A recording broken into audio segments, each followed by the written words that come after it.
Y entonces vamos a iniciar con la primera pregunta. Han sido 20 preguntas, ¿verdad? Entonces, la primera pregunta dice, lactante de 4 meses, desde hace 5 días presenta fiebre, llanto constante y vómitos. Abombamiento de la fontanela anterior, hipertonía de los músculos del cuello, importante también la hipertonía, y pobre respuesta a los estímulos. ¿Cuál es el diagnóstico más probable? Mm, ok, pueden responder, se han marcado la respuesta aquí. Ya. Entonces nos colocan deshidratación hiponatrémica, hipertensión endocraniana, meningoencefalitis bacteriana y meningoencefalitis tuberculosa. Entonces, les comento primero que la deshidratación hiponatrémica no produce disminución de la fontanela, no abombamiento, incluso depresión de la fontanela. La que produce un poquito de abombamiento, no tanto, pero un poco, es la deshidratación hipernatrémica. ¿Por qué? Porque como hay mucho sodio en el cuerpo, el sodio saben que jala agua, entonces produce un abombamiento, pero no la hiponatrémica. En este caso, una causa de hipertensión endocraniana también puede elevar el abombamiento de la fontanela, pero esto se considera más una manifestación clínica a causa de algo, ¿no?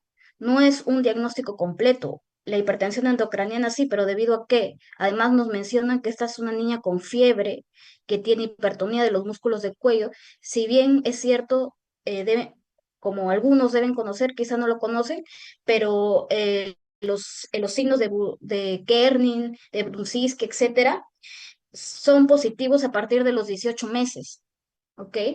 Normalmente en la meningoencefalitis encontramos estos signos, pero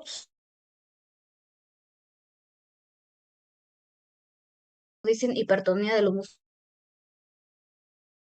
eso, ¿no? Entonces, la respuesta aquí sería meningoencefalitis bacteriana. La meningoencefalitis tuberculosa también produce hipertensión endocraniana, pero según epidemiología, más frecuente es la bacteriana. Además, que un curso más agudo es de la bacteriana, la tuberculosa es más insidioso, es más tiempo de enfermedad. Bien. Entonces, la respuesta aquí era la C, meningoencefalitis bacteriana. Acuérdense de la fiebre. La fiebre. Entonces, bueno, la meningoencefalitis bacteriana tiene una triada que es irritación meningia, que no es tan florida en los niños menores de 18 meses, como ya les dije, la hipertensión endocraniana y el compromiso del sensorio. Y bueno, lo que ya les había comentado, deshidratación hiponatrémica, no, la hipernatrémica aumenta o abomba las fontanelas. ¿Ya? La tuberculosa es más insidiosa, y por epidemiología es menos frecuente y tal cual. Y no se olviden de lo que les dije, ¿no? Kernin y Brunski's a partir de los 18 meses.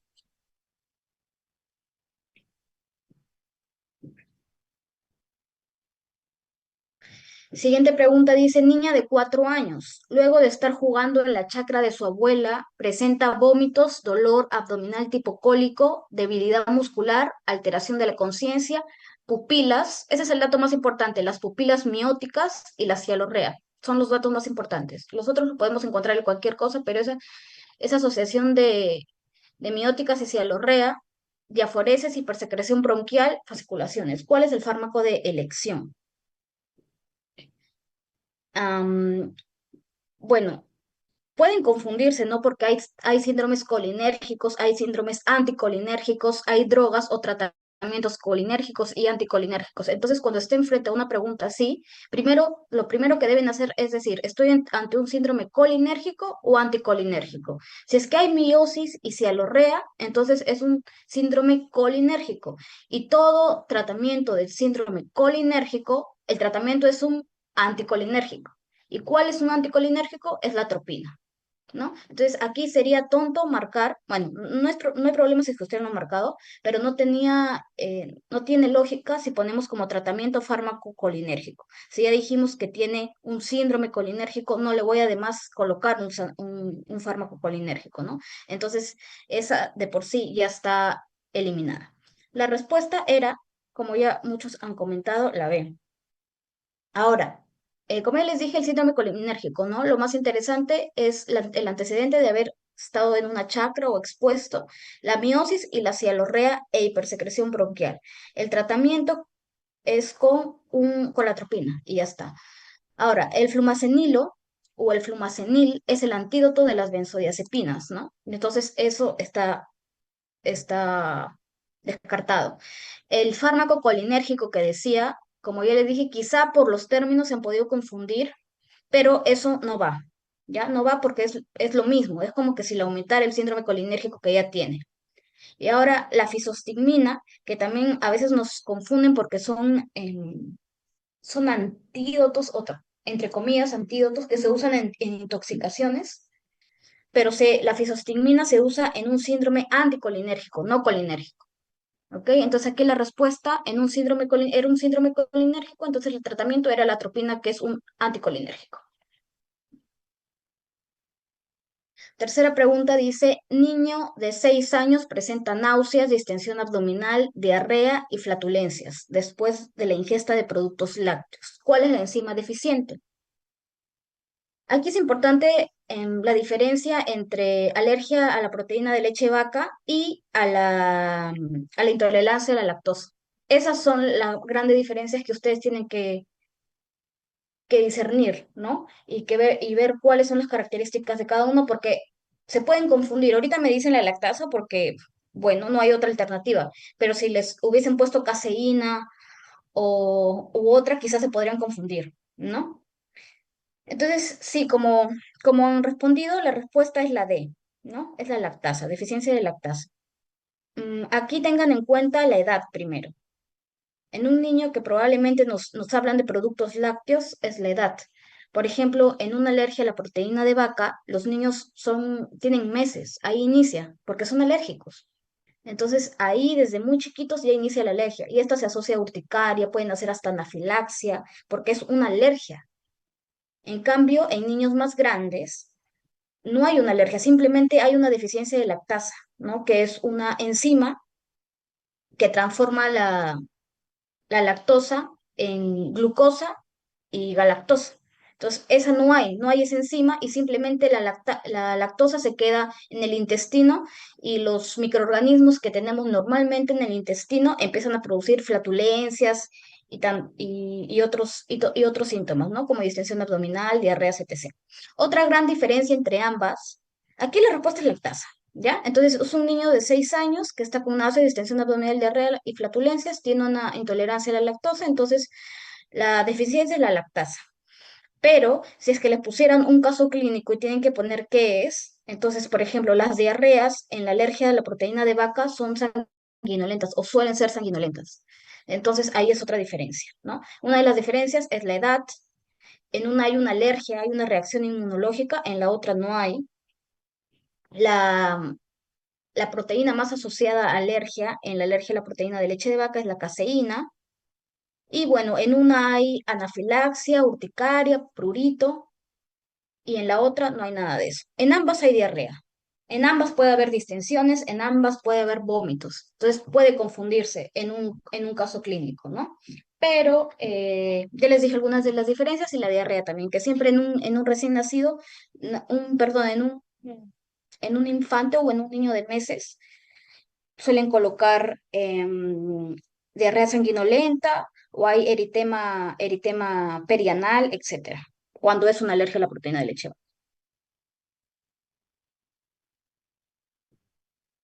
Siguiente pregunta dice, lactante varón de 1 año 9 meses, llevado a emergencia por presentar de forma brusca durante la noche ronquera, tos perruna y estridor inspiratoria. Ahí está la gran triada.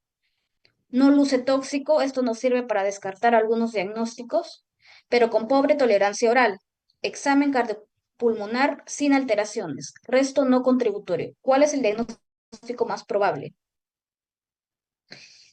Ya. ¿Qué han colocado? A ver. ¿Alguien ha colocado? Pongan qué ha colocado para ver yo más o menos con qué se están confundiendo. Ya. Ya, algunos han colocado la A. Ya, me comentan. Entonces, la, el, el dato que nos dan, ok, entonces, el dato que nos dan dice no luce tóxico. Eso nos permite descartar epiglotitis aguda. La epiglotitis aguda ha disminuido su incidencia bastante por la vacuna, porque su causa es el Haemophilus influenzae. Entonces, eso está en el calendario vacunal, así que ha disminuido su incidencia y su prevalencia.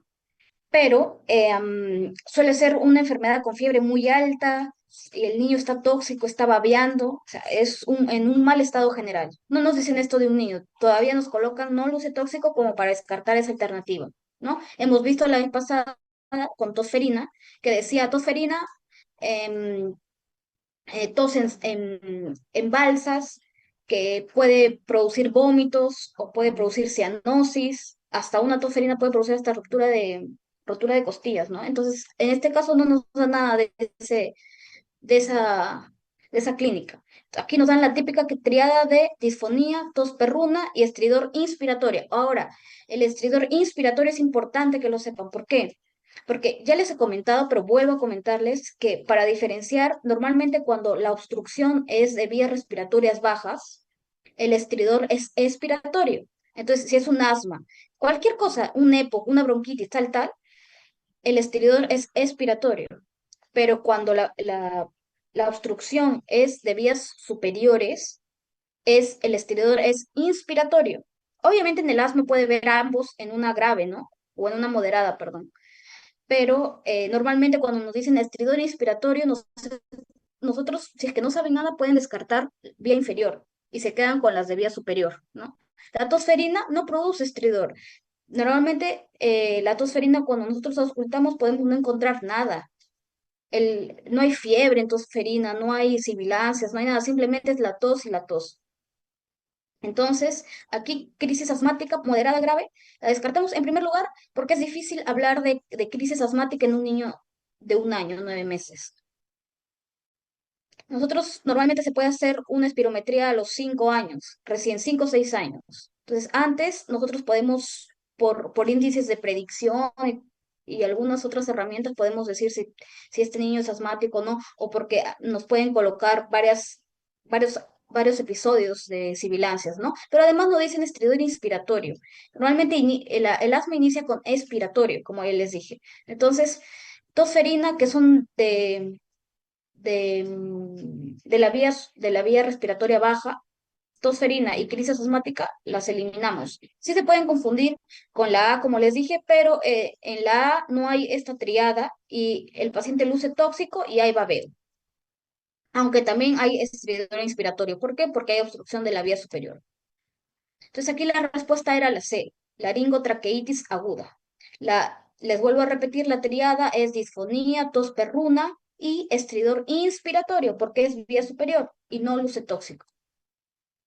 Entonces, vuelvo a mencionar para que se les quede, la epiglotitis aguda luce tóxico y no concuerda con los hallazgos típicos que nos acaban de colocar en el caso clínico. Y acá he colocado el tratamiento. En general, ya saben que estaba bien en la alternativa que decía dexametasona a todos y epinefrina a los moderados severos. Y ya está. Bueno, aquí ya lo pueden leer, después les voy a pasar las diapos para que vean. Aquí sobre todo lo que he subrayado es la gran diferencia en todos, ¿no? La gran diferencia entre croup, epiglotitis, traqueides bacteriana y cuerpo extraño. Esas tienen que diferenciarlos, no pueden confundirse con la terminología, pero no es algo muy difícil de aprender. Siguiente pregunta dice, escolar de 8 años, edad 8 años. Aquí miren, aquí nos, bueno, puede seguir leyendo y al final les explico. Presenta desde hace 3 días rinorrea y tos. Dificultad respiratoria de 12 horas antes de ser traído a emergencia. Usa salbutamol habitualmente. Frecuencia cardíaca de 90, frecuencia respiratoria de 48. Está un poquito con dificultad, está desaturando también, tiene 92%. Y en el tórax tiene politirajes, sibilancias inspiratorias y expiratorias. Tiene ambas, ¿no? Entonces podríamos ser mínimo moderado. Radiografía de tórax, horizontalización de costal y atelectasia en base derecha. Recibe tratamiento y sale de alta compensado. ¿Qué tratamiento debe indicar para evitar el fenómeno de remodelación? Entonces, si se dan cuenta, aquí nos están poniendo un caso de un asma, ¿no? Entonces, en los casos de asma, normalmente ponen a un niño más grande, miren, 8 años. Entonces, bien difícil que nos coloquen como, y que sea la respuesta cuando colocan a un niño de 1, 2, 3 años. Bien difícil. Creo que nunca lo he visto. Y bueno, ya nos dicen el diagnóstico. Entonces, ¿qué tratamiento debe indicar para evitar el fenómeno de remodelación? La A, sí, el único tratamiento que se ha demostrado que evita la remodelación es son los corticoides, no se olviden, son los corticoides, son los únicos, ¿ya? La loratadina es sintomático, nada que ver. El formoterol, que es un broncodilatador de acción prolongada, solamente, bueno, no se ha demostrado ni nada por el estilo, ¿no? El Montelukast sí se puede usar en casos de que esté contraindicada los corticoides, se puede usar el Montelukast. Sí se ha demostrado que puede mejorar, o sea, evitar la remodelación, pero comparado con los corticoides son mucho más eficaces. Entonces, solamente en algunos casos en los que no, pero esos no les van a preguntar, no es de interés tampoco muy clínico, ¿no? Entonces, aquí la respuesta era la A, fluticasona inhalador. ¿Cuál es el agente o mecanismo presuntamente implicado en la producción de una enfermedad de Kawasaki? ¿Alguien ha marcado la A?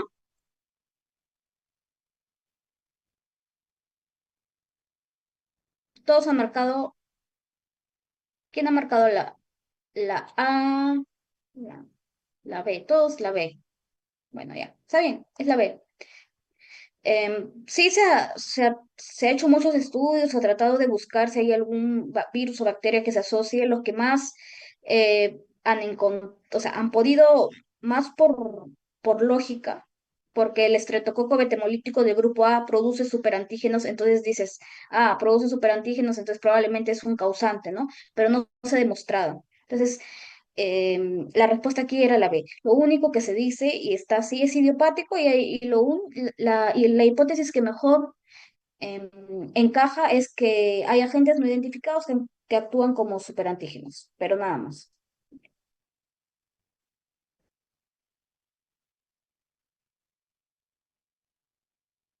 Siguiente pregunta dice, con respecto a los antipiréticos, lo correcto es, vamos a empezar desde el final. Dice, ¿los antipiréticos de elección son los AINES? No. Siempre paracetamol, iniciamos con paracetamol. Segundo, AINES. Los antipiréticos no tienen efectos adversos hasta la comida, cualquier tipo de comida en exceso tiene daño colateral, entonces eso no, es muy falso. Luego dice, los antipiréticos, a diferencia de los medios físicos, actúan a nivel periférico. Falso, actúan a nivel central. Los medios físicos actúan a nivel periférico.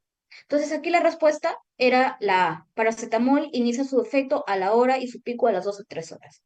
Entonces, para que ustedes sepan en general y se les pueda quedar, casi todos los medicamentos empiezan a hacer efecto a la hora y hacen su pico 2 o 3 horas. Así, casi todos, ¿no? Obviamente vamos a hacer la excepción de los inmunoterapios, los anticoagulantes, etcétera, pero en general casi todos hacen recién efecto a la hora, los orales, es decir. Entonces la respuesta aquí era la A. Esa también era una pregunta, bueno, de pregunta y respuesta simple. Decía, la frecuencia respiratoria de un recién nacido es cerca de, bueno, se considera que era la B, 40-60, ¿no? Eso sí tienen que saberlo, es hasta 60. Por encima de 60 ya es un signo de dificultad, ¿no? Pero 40-60, entonces aquí la respuesta era la B.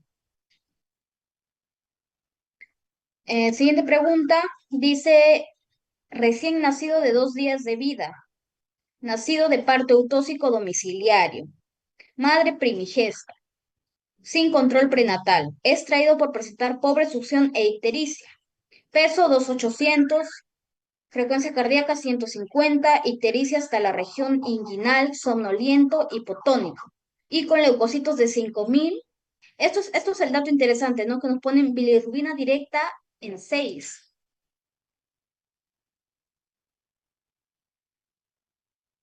el dato que los he podido confundir es la bilirrubina directa en 6.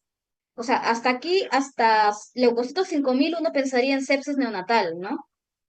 Pero al final nos ponen la bilirrubina directa en 6. Entonces, aquí nos ponen factores de riesgo. Siempre que hablen de sepsis neonatal ponen parto domiciliario, madre sin control prenatal. O sea, nos están dando factores de riesgo. La clínica también. Los leucocitos, leucopenia, también es un signo que apoya el diagnóstico de sepsis neonatal, ¿no? Pero aquí nos puede confundir la bilirrubina directa. Entonces, a ver, para los que han marcado la B y la C no pueden ser porque hay predominio de bilirrubina indirecta y en el caso clínico nos están diciendo que es a predominio directo. Entonces, la B y la C es imposible, no puede ser. Se han podido confundir con la D, que es hepatitis neonatal, ¿ya? Pero la hepatitis neonatal no se da a esta edad y no es tan abrupta, no hace toda la clínica en 48 horas, ¿no? Tiene más días, es más insidioso y por la, por los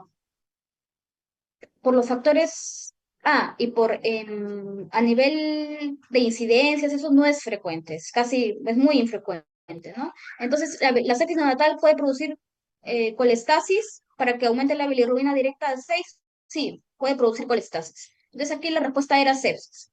La bilirrubina directa en 6 era un dato para confundir no es frecuente, obviamente es más frecuente que aumente la indirecta, pero en la sepsis, pero también puede suceder, así que aquí la respuesta encaja mejor por los factores de riesgo, etcétera, con sepsis neonatal. Y esa era la respuesta, la A.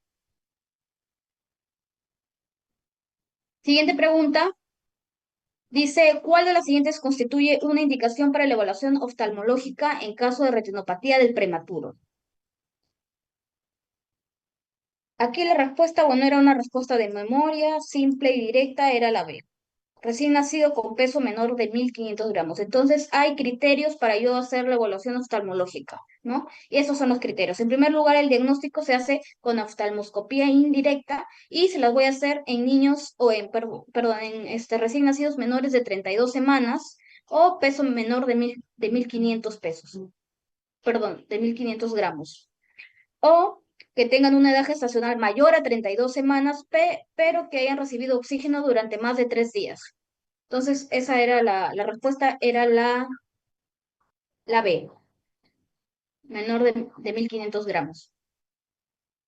Siguiente pregunta dice, recién nacido de parto eutóxico de 35 semanas, prematuro, 2,400 de peso, buen Apgar de 9,9 al minuto y a los 5 minutos. A las 22 horas de vida presenta succión débil, somnolencia y glicemia de 25. No nos hablan de fiebre ni nada como para pensar, o nos dan factores de riesgo como para pensar en sepsis, ¿no? ¿Cuál es el tratamiento indicado? Entonces, ¿cuál es el tratamiento indicado de la hipoglicemia? Aquí, de frente, descarto la A y la B, ¿no? Porque la dextrosa el 33% es en adultos. El tratamiento de hipoglucemia en adultos es con dextrosa el 33%, pero no en el neonato. En el neonato es al 10%, no se olviden, al 10%. Y es interesante también saber que por vía periférica se puede colocar hasta 10% en el neonato. Si quiero poner, porque puedo colocar también hasta 25 en el neonato, pero esa se da con vía central. Entonces, no. ¿Ya? Entonces sería aquí, estaría entre la C y la D. ¿Ya? Entonces, la indicación o el tratamiento aquí era la D, 2,4 mililitros. ¿Cuál es la dosis? La dosis es 2 mililitros, perdón, por kilo. Entonces, el niño pesaba 2,400, 2 por 2, 4,4 es 4,8. Ya, aquí se me ha confundido. Es la C, perdón. Ya se ha marcado mal. ¿Ya? Entonces, la hipoglucemia, cuando hablo de hipoglucemia, yo en el recién nacido, cuando está por debajo de 45 miligramos por decilitro o por debajo de 50 miligramos por decilitro después de las 48 horas. Entonces, como vuelvo a decir, ¿cuál es la dosis? 2 mililitros por kilogramo de dextrosa al 10%. Ya, entonces aquí era 2 por 2,4, 4,8. Esa era la respuesta. Siguiente pregunta dice, acude a urgencias un niño de 4 años, traído por sus padres por la presencia de fiebre elevada desde ayer por la tarde, junto con vómitos. Desde esta mañana refiere intensa odinofagia. No refiere tos, disnea ni estridor. En la exploración se evidencian adenopatías cervicales de más de 1 centímetro dolorosas. Refiere que su hermano ha presentado un episodio similar hace una semana. ¿Cuál considera el manejo más apropiado? Bueno, aquí nos están hablando de una faringitis estreptocócica. Ese es el cuadro clínico. Entonces, nos habla la primera, dice, la presencia de fiebre y odinofagia sugieren un cuadro de laringotraqueitis aguda. Y hemos hablado cuál es la triada de la laringotraqueitis aguda. Y aquí no nos mencionan ninguno. No hay ni estridor, ni disfonía, ni tos perruna, ni nada. Entonces, esa no va. Lo mismo, el CRUP es lo mismo que laringotraqueitis aguda, por si acaso. Luego dice, dado los antecedentes familiares, debemos sospechar un edema angioneurótico de laringe, asegurar la vía aérea y comenzar tratamiento con icatibant. Ya, a ver, dice presencia de fiebre. Normalmente, la presencia de fiebre desde ayer, bueno, va un día, ¿no? No nos hablan de edema facial. El edema angioneurótico es el angioedema. Entonces, el angioedema hay varios tipos de angioedema, pero lo característico en primer lugar es que haya edema facial, ¿no? Edema facial y, y en este caso no nos dan, además que es abrupto aquí. Puede haber estridor también, ¿no? Porque es algo, bueno, una de las causas es algo alérgico. Entonces, aquí nos podrían colocar un antecedente de varios episodios anteriores para yo marcar angioedema o que haya comido algo que le haya producido este angioedema, o nos dirían hace una hora o hace minutos, ¿no? Pero aquí nos hablan ya de un día antes. Entonces no puede ser el edema angioneurótico. Y como les dije y les vuelvo a repetir, miren, si es que ustedes no sabían, aquí no dice, no tiene estridor, nos menciona. Y yo les dije que cuando hay obstrucción de la vía superior, nos van a mencionar que hay estridor.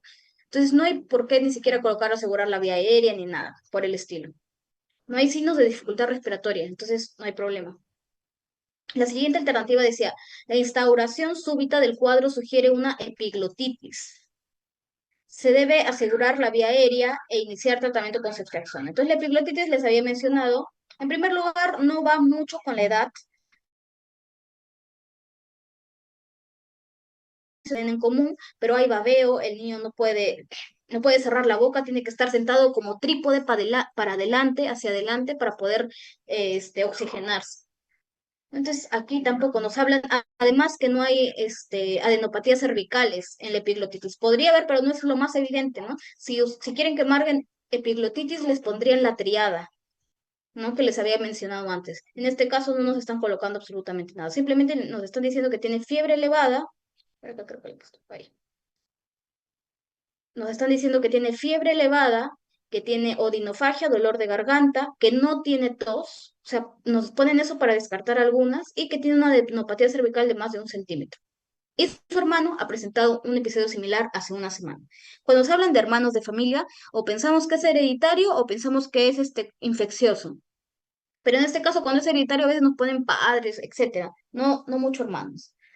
Ya. Entonces, la última aquí el diagnóstico era una faringoamigdalitis y tendríamos faringoamigdalitis estreptocócica, perdón, y la respuesta era la D, ¿no? Que dice, el cuadro clínico cumple varios criterios de Centor, se debe comenzar tratamiento con penicilina.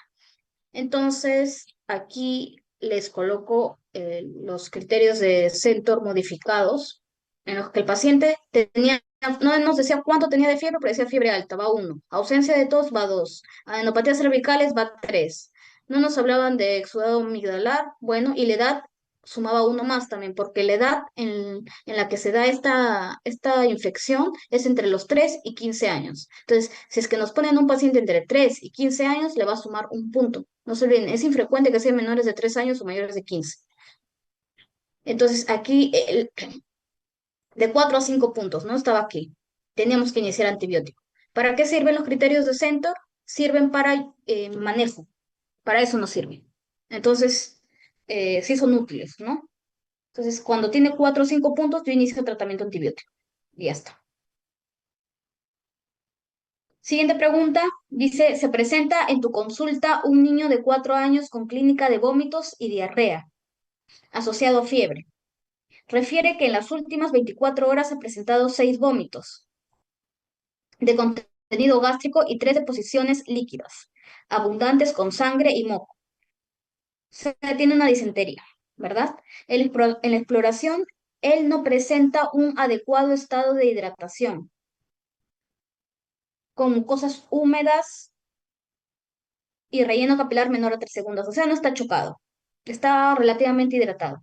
Además, además de unas constantes vitales normales, por lo que se decide comenzar con rehidratación oral e indicar medidas generales de gastroenteritis aguda con deshidratación leve. ¿Cuál de las siguientes es falsa? Entonces dice, dada la presencia de fiebre y productos patológicos en las heces, estaría indicado realizar, aquí que es marcado, estaría realizado, estaría indicado, perdón, realizar un coprocultivo e iniciar tratamiento antibiótico a la espera de los resultados. Bueno, podrían haber colocado la A, porque en reglas generales, entre comillas, está indicado el tratamiento antibiótico, ¿no? En disentería. Pero igual esa no era la respuesta, después les voy a explicar por qué. Se recomienda una dieta normal sin forzar posterior a la rehidratación, además de poder tomar agua libremente. Este tipo de alternativas siempre van a ser verdaderas. La B está bien. Nos pregunta la falsa. Siempre pueden ellos, si quieren, si pueden, si toleran la vía oral y quieren seguir consumiendo su dieta, pueden consumirla. No, no vamos a forzar, pero ellos pueden consumir. Y si quieren tomar agua, tampoco se les va a prohibir. Pueden tomar agua. Siguiente dice, en la pauta de rehidratación oral se recomienda reponer con un suero de rehidratación oral 10 mililitros por kilogramo por cada deposición abundante y 5 mililitros por kilogramo por cada vómito, tras 20 minutos del mismo. Eso también está bien, así dice la OMS, la B y la C también. Dice, si el resultado del coprocultivo es una infección por Shigella, estaría indicado el tratamiento antibiótico en todos los casos. Se puede confundir entre la A y la D. Em, ¿Por qué? Porque bueno, aquí por técnica de test dice en todos los casos. Normalmente cuando dice en todos los casos, normalmente esa es la falsa, ¿no? Pero no, aquí no. Aquí esta era verdadera. Entonces, ¿la respuesta cuál era? Era la A. Ya, entonces aquí es un caso clínico acerca de un niño que tiene una disentería aguda con deshidratación leve, ¿no? Entonces, normalmente en un niño que tiene una disentería, o sea, una diarrea con sangre, y tiene un buen estado general, o sea, no está tan deshidratado, no está séptico ni nada, yo no le voy a dar antibiótico, ¿ya? No está indicado el antibiótico. ¿Por qué? Por el CHU, por el famoso CHU. Entonces, así tenga sangre, en el niño no le doy. ¿Por qué? Porque si le doy antibiótico, imagínense que una de las causas de diarrea sanguinolenta es la E. coli enterohemorrágica. Y esta E. coli enterohemorrágica produce una toxina que se llama chiga. Entonces, esta toxina chiga produce el síndrome urémico hemolítico. Y si un niño tiene o desarrolla el síndrome urémico hemolítico, si nosotros le damos antibióticos, vamos a empeorar el cuadro. ¿Por qué? Porque al ingresar el antibiótico, destruye a estas bacterias y más botan su toxina que está dentro de ellas. Entonces, está contraindicado, no se debe colocar antibióticos. Ahora, a ver para que me puedan entender. Ya, el CHU, que es el síndrome urémico hemolítico, está causado por la toxina Chiga-like. Esta toxina Chiga está producida por Shigella, por un tipo de Shigella, porque hay muchos tipos de Shigella, Sonei, un montón de tipos de Shigella, pero está causado por un tipo de Shigella y por E. coli enterohemorrágica del serotipo, porque ha sido pregunta en el examen del serotipo, o 157H7. Entonces, esas son nada más dos causantes. Entonces, normalmente cuando es por Shigella y Centerae, yo siempre tengo que dar antibiótico. Así me produzca la toxina chiga, la chiguela, yo tengo que dar antibiótico. ¿Por qué? Porque la diarrea por chiglosis produce sepsis rápidamente. Produce diarrea por otros mecanismos, no solamente por la toxina chiga. Entonces, en ese sentido, supera los beneficios dar antibióticos. Entonces, por eso es que cuando se dice, un niño con séptico, muy deshidratado y con diarrea sanguinolenta, le tengo que dar antibiótico, ¿no? Pero si es que no, si el niño está bien, pero está con diarrea sanguinolenta, entonces no le doy porque voy a generar un chu, ¿ok? Entonces, esa era la respuesta y la triada para que sepan, porque a veces ha sido pregunta de examen de chu, es una anemia hemolítica microangiopática, CUMS negativo, no se olviden que es CUMS negativo porque no es autoinmune, que hay hemólisis no significa que sea autoinmune, trombocitopenia e insuficiencia renal aguda. Entonces, ¿ustedes ahí qué habían marcado? La D me dicen, ¿no? La D o la A. Bueno, la respuesta, como les vuelvo a decir, era la A. ¿Ya? Bueno, siguiente pregunta dice, ante un niño diagnosticado de tos ferina, en relación con sus contactos, indique la respuesta incorrecta, la mala. Entonces, dice, tratar con antibióticos a toda la familia independientemente de la edad, estado de inmunización y sintomatología. Sí. Aislar al paciente al menos 5 días después de iniciar el tratamiento también. Vacunar a los adultos convivientes, aunque hayan padecido la enfermedad, ya que la inmunidad no dura toda la vida. Y la dos, ¿qué he marcado? Y la dos que decía tratar con antibióticos a todo el personal sanitario que ha tenido al niño independientemente de la edad, estado de inmunización y sintomatología. Aquí la respuesta era la B, ¿ya?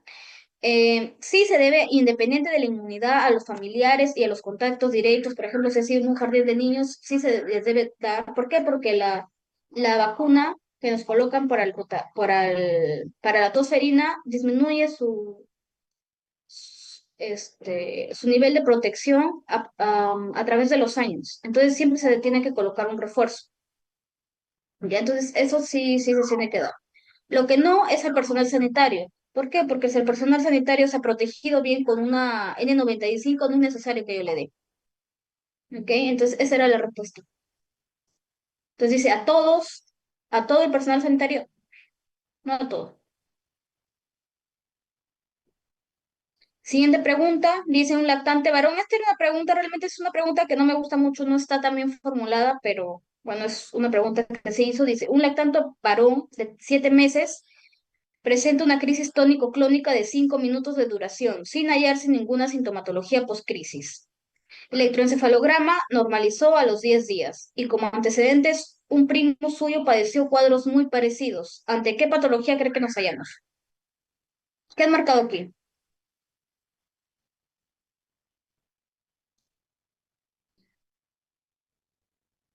¿Se acuerdan qué marcaron acá? La D, la B, la A, la D. Ok. Bueno, aquí miren, la verdad es que la que más la alternativa más confusora es la A. ¿Ya? La A. Las otras no, y ya les voy a explicar por qué. Oye, de una vez les explico. La respuesta aquí era crisis febril, ¿ya? Pero no era porque encaje totalmente, ¿no? No era la respuesta gris, sino porque de todas era la que mejor encajaba. ¿Por qué? Porque el síndrome de West y el síndrome de Lennox-Gastaut son epilepsias muy agresivas que se asocian con retraso del desarrollo, retraso mental, eh, y con patrones característicos en el EKG. ¿Ya? O sea, las alternativas simplemente eran para distraerlos, porque la respuesta, lo más frecuente, crisis febril. Entonces, síndrome de West y síndrome de Lennox-Gastaut no era. Ahora, el síndrome de West y de Lennox-Gastaut son lo mismo, solamente que uno se da en menores de un año y el otro se da en mayores de un año. Entonces, ninguno no era. O sea, la D no era, simplemente por la edad. Ahora, en la B y la D no se normaliza el EKG.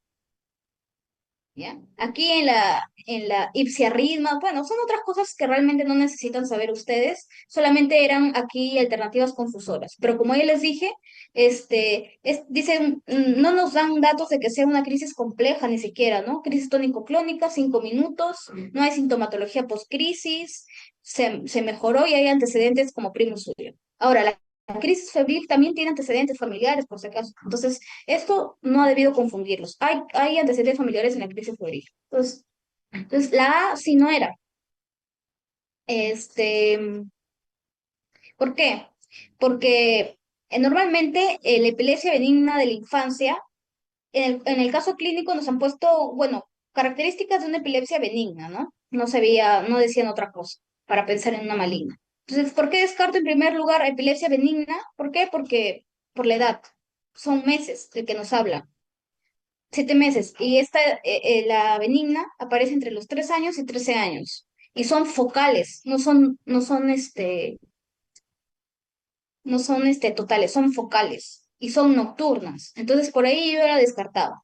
En cambio, con el síndrome de West y Lennox-Gastaut, que tienen muy mal pronóstico, ahí les he colocado qué características hay en el electroencefalograma, perdón, pero no tienen que saberlo realmente. Lo que sí tienen que saber bien es la crisis febril 5, ¿no? Que se da entre los 6 meses y 5 años, que suelen ser tónico-clónicas, generalizadas, son breves, no hay poscrisis, no hay foco neurológico, puede haber antecedente familiar porque tiene alta carga familiar. Generalmente el electroencefalograma es normal, generalmente nos van a dar, pero también puede estar alterado, pero rápidamente revierte. ¿Ya? Y lo que sí aquí ha faltado, que no nos garantiza mucho, es el antecedente de fiebre, ¿no? Por encima de 38. Entonces, el antecedente de fiebre era importante que lo coloquen aquí. No lo colocaron, pero esa fue la respuesta, porque las otras eran muy negativas, no eran. Y bueno, aquí les he puesto un cuadro para que diferencien crisis febril simple y crisis febril compleja, que eso sí tienen que saber. O sea, si tienen que estudiar algo, las crisis febriles. El resto no les van a tomar. Las pueden colocar como alternativas confusoras, pero nada más. Esta es una pregunta para detectar Apgar, para calcular el Apgar. Bueno, entonces nos preguntan, aquí tenían que saber que el Apgar se calcula al minuto y a los 5 minutos. Entonces aquí nos dicen, un recién nacido tras el parto no presenta esfuerzo de llanto, está flácido y cianótico. Tras estimulación inicia llanto intenso y eficaz a los 30 segundos. O sea, nos dice que, que estaba flácido, cianótico, que no podía llorar, etcétera, pero era antes del minuto, porque acá nos están diciendo, a los 30 segundos ya tiene llanto intenso y eficaz. Entonces, el Apgar se mide al minuto, ¿verdad? Entonces, lo que nos habían colocado aquí era distracción. Entonces, a partir, ya tiene llanto intenso con recuperación del tono de forma completa, movimiento activo, frecuencia cardíaca por encima de 100 y estornudo a las aspiraciones de secreciones espesas. Persiste cianosis generalizada. Hasta 1 minuto y 20. O sea, nos dice que al minuto el niño todavía tenía cianosis generalizada. Entonces yo les había dicho que Apgar tiene 5 variables, Apgar tiene 5 letras, entonces tiene 5 variables el Apgar, y todas son 0, 1, 2. O sea, 0, 1, 2 es el puntaje. Entonces aquí lo único alterado era la cianosis generalizada, que le daba 0 puntos. Entonces aquí era 8 de primero, en la puntuación, en la primera puntuación. Y en la segunda puntuación, que decía los 4 minutos, o sea, no nos hablan de 5 minutos, pero a los 4 minutos está así, entonces lo más probable es que a los 5 minutos continúa así, ¿no? Entonces nos dicen respiración irregular. Entonces, cuando nos hablan de respiración irregular, ahí sería un punto, ¿no? Si no respirara, sería 0 puntos. Y si respirara muy bien, sería 2 puntos. Pero acá nos dice irregular, entonces sería un punto. Dice coloración completamente rosada. Ahí nos da 2 puntos. Reflejo de tos y estornudo, 2 puntos. Frecuencia cardíaca por encima de 100, 2 puntos. Nos hablan que después mejoró la respiración, pero después de 2 minutos, o sea, a los 6 minutos. A los 5 minutos ya se había tomado el agua. Entonces aquí la respuesta era 9, ¿no? Por la respiración irregular -1, 9. Lo máximo es 10. Entonces era una pregunta simple, pero que los podía confundir. Ya, la respuesta era la B. Indica la respuesta falsa respecto a la invaginación intestinal en pediatría. Dice, la mayoría de casos de invaginación intestinal en niños se debe a adherencias congénitas. Esa es la falsa. La mayoría de casos son idiopáticos, o sea, no se asocia a nada. Hay una minoría de casos en los que sí se asocia a adherencias, a divertículo de Meckel, pero normalmente tiene un curso atípico, ¿no? No típico de la imaginación intestinal. Entonces acá esa es la respuesta incorrecta, era la A. La incidencia estacional alcanza picos en el otoño e invierno, sí, porque es asociado con varios virus. Entonces, la B y la C es verdad. Se asocia a virus y aumenta su incidencia en otoño e en invierno. Y también se ha asociado a vacunas por rotavirus. Ya está. La respuesta falsa era la 3. Todas las siguientes pueden ser manifestaciones tardías de la sífilis congénita, habitualmente no evidentes clínicamente en los 2 primeros años de vida. Indique la administración que no es habitual en esta patología. Ese estado, sí, para los que llevan taller, estado simple. Aquí la respuesta era la D, ¿ya? La respuesta es la D aquí. Entonces, ¿por qué es la D? Acuérdense de esta premisa nada más. En TORCH o en las infecciones asociadas intrauterinas, en las infecciones intrauterinas en general, la que más se asocia a cardiopatía es rubiola. Por no decir, o sea, si les preguntan eso, si les ponen un caso clínico y ponen cardiopatía congénita, es rubiola. Los otros no se asocian. Se podrá asociar en una mínima mayoría, en una mínima población, pero normalmente no se asocia. Siempre hay exceptos, como ustedes deben saber, pero la sífilis congénita ni el citomegalovirus, ni nada de TORCH tiene como característica la cardiopatía congénita, solamente la rubiola. Entonces, aquí la respuesta era la T. ¿Ya? Ahora, no se confundan porque la sífilis en el adulto sí puede producir, no produce cardiopatía congénita, obviamente, pero sí produce aortitis, por ejemplo, ¿no?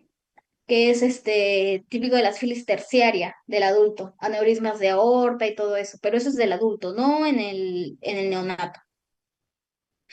Y otra cosa que sí deben saber también es que, bueno, acá nos hablan de la sífilis congénita tardía. Hay una sífilis congénita precoz y una sífilis congénita tardía. Hay ambas. La precoz es por debajo de los 2 años y la tardía por encima de los 2 años. La tardía son secuelas, no significa que tenga enfermedad activa, solamente son secuelas. Entonces no necesito darle antibiótico. Por encima de los 2 años con secuelas yo no doy antibiótico. Solamente le doy en la sífilis congénita precoz, que ahí tiene, es lo mismo, pero ahí tiene la enfermedad activa. Por ejemplo, si ahí tenía rinitis cero sanguinolenta, aquí ya se hace, no sé, una nariz sencilla de montar. Si ahí ya tenía, o sea, ahí es como que inicia la afectación, podía tener reversibilidad, pero en la tardía ya no hay reversibilidad. O sea, si yo le dé tratamiento con antibióticos, los dientes de Hutchinson, la nariz de silla de montar, va a continuar. Ya entonces aquí, no se olviden, cardiopatía congénita no hay en sífilis. Eso lo pueden leer después. Niña de 10 años que presenta en un análisis una importante elevación de transaminasas. Bueno, ha sido una pregunta difícil. Que persiste en controles posteriores. Entre los estudios complementarios destaca la presencia en sangre de anticuerpos antimicrosómicos del hígado riñón tipo 1. El cuadro presente tiene todas las características siguientes, excepto. Esto, si es que ustedes no saben nada, porque a veces en los exámenes ponen muchas fáciles y ponen una pregunta muy difícil, que nada que ver. En este caso, esta es la pregunta, ¿no? Que nada que ver. Pero ustedes, si no sabían nada, pueden resolver esta pregunta por una premisa simple, que en la mayoría de enfermedades crónicas del hígado, por no decir todas, hay hipergamaglobulinemia, ¿ya? Ese es un dato muy importante y muy interesante que me parece bueno que lo sepa, ¿ya? O sea, y es algo como que nos hace pensar, ¿no? Porque el hígado crea las proteínas, las globulinas, crea la albúmina. Entonces, nosotros tendemos a pensar, está bajo. Las globulinas deben estar bajo porque son proteínas, el hígado está mal, está bajo. Pero no, es al revés. En el hígado, en la cirrosis, en la colangitis esclerosante primaria, en cualquier enfermedad crónica del hígado hay hipergamma globulinemia. Entonces, con eso desarrollaban. El resto es positivo, es más frecuente. Todas las alteraciones de hígado, la mayoría son más frecuentes en el sexo femenino. Ya hay hepatitis de interfase. Bueno, no es necesario que que lo sepan, realmente esto no les van a tomar, solamente la coloqué porque siempre hay una pregunta irresolvible en un examen. Entonces, eso ha sido. Si la han champeado bien, está bien, pero la respuesta era la A. Niño de 18 meses procedente de un país africano que acaba de ser adoptada y es atendida en consulta para un examen de salud. En la analítica se observan unos niveles de vitamina D muy bajos. O sea, ya nos está diciendo, ¿no? Vitamina D muy bajo, es un niño africano, o sea, de raza negra. Entonces, lo más probable es que sea un raquitismo. Respecto a este hallazgo, ¿cuál es el dato exploratorio menos frecuente? Entonces, aquí nos están hablando de un raquitismo. Aquí, bueno, no sé si qué habrán marcado. Sería bueno que nos aparezcan qué más o menos marca cada uno para, bueno, no ahorita, sino con estadística. Podríamos hacerlo, ¿ya? Creo que después sí lo van a hacer. Ahorita no lo están haciendo, pero después sí va a salir cuál ha sido la pregunta más fallada y todo eso. Pero aquí, cuando les hablen de hepatomegalia, ustedes saquen de su cabeza raquitismo.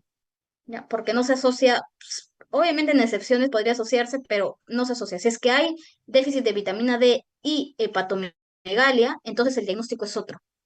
Lo más probable es que tenga una hepatopatía y por eso esté produciendo cualquier cosa, una alteración de la vía biliar, cualquier cosa, pero no es raquitismo. ¿Ya? Entonces aquí era la menos probable, era hepatomegalia. Esa era la otra. Las siguientes sí son, producen malformaciones, alteraciones, deformidades, mejor dicho, no malformaciones, sino deformidades de hueso. Entonces la 4 la 2 sí era. Y la persistencia de la fontanela anterior también. Eso se llama el craniotabes. Cuando el niño que tiene raquitismo tiene un cráneo blando, que yo le pongo los dedos y se queda ahí mi dedo. Y se llama craniotabes, que es típico del raquitismo. Y ahora, bueno, por si algunos no lo saben, el raquitismo y la osteomalacia son lo mismo, pero uno se da en el niño y otro se da en el adulto. Y bueno, eso ha sido todo por hoy, toda la resolución del caso clínico, de las preguntas. Si tienen alguna pregunta, me pueden decir. Si no,